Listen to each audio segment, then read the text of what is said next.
M Krishna ಅವರು ಇನ್ನೊಂದು ಸುದ್ದಿ ಎಲ್ಲರೂ ಕೂಡ ಇಷ್ಟ ಆಗಿದೆ. ಯಾಕಂದರೆ ರಾಜ್ಯಪಾಲರಾಗಿರುವಂಥವ್ರು, ರಾಷ್ಟ್ರ ಮಟ್ಟದಲ್ಲಿ ರಾಜ್ಯದ ಹೆಸರನ್ನು ತಂದಿರುವಂಥವ್ರು, ಜೊತೆಗೆ ಸಾಕಷ್ಟು ಹುದ್ದೆಗಳನ್ನು ಅಲಂಕರಿಸಿರುವಂಥದ್ದು ಮತ್ತು ರಾಜ್ಯಕ್ಕೆ ಸಾಕಷ್ಟು ಕೊಡುಗೆಗಳನ್ನು ಕೊಟ್ಟಿರುವಂಥದ್ದು.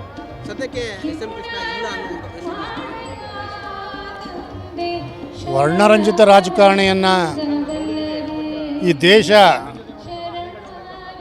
ಕಳ್ಕೊಂಡಿರೋದು ಒಂದು ತುಂಬಲಾರದ ನಷ್ಟ ಅಂತ ಹೇಳಲಿಕ್ಕೆ ಇಷ್ಟಪಡ್ತೀನಿ. ಜೊತೆಗೆ ಮಂಡ್ಯ ಜಿಲ್ಲೆ ಇವತ್ತು ಅಂತಾರಾಷ್ಟ್ರೀಯ ಮಟ್ಟದಲ್ಲಿ ಮಂಡ್ಯ ಜಿಲ್ಲೆಯ ಮಗ ಇವತ್ತು ಅಂತಾರಾಷ್ಟ್ರೀಯ ಮಟ್ಟದಲ್ಲಿ ಛಾಪು ಮೂಡಿಸುವಂಥ ಕೆಲಸವನ್ನು, ಜೊತೆಗೆ ಇವತ್ತು ಬೆಂಗಳೂರು ಅಂತಾರಾಷ್ಟ್ರೀಯ ಮಟ್ಟದಲ್ಲಿ ITBTಯನ್ನು ತೋರ್ಪಡಿಸಿಕೊಡ್ತಿರುವಂಥ ವಿಷಯದಲ್ಲಿ ಇವತ್ತು ಎಸ್ ಎಂ ಕೃಷ್ಣ ಅವರು ಪ್ರಮುಖ ಪಾತ್ರ ವಹಿಸಿದ್ದಾರೆ.